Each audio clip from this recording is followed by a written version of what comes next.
Hey everyone, welcome back to our channel app tutorial. On today's video, I'm going to show you how to be an Airbnb host. It's very quick and easy, so let's get started. First, open your Airbnb app on your phone. If you don't have the app yet, you can get it from Google Play Store or the Apple App Store. Once you do that, launch the app and sign in into your Airbnb account.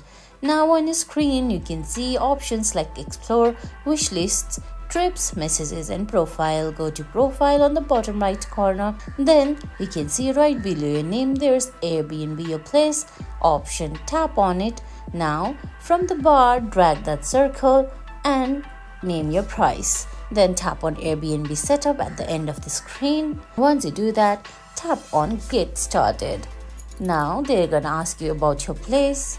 Fill in the questions that they ask. They're gonna ask you about what type of property that you want to rent, its description, pictures and other lots of questions. You just have to answer them. Then all you have to do is tap on next. Then they're gonna ask you to review your listing. You have to review your listing and there you go, you're officially now and host on Airbnb. I hope you found this video helpful. If you did, please give it a thumbs up, leave a comment, subscribe to our channel and hit that bell icon. See you in the next video.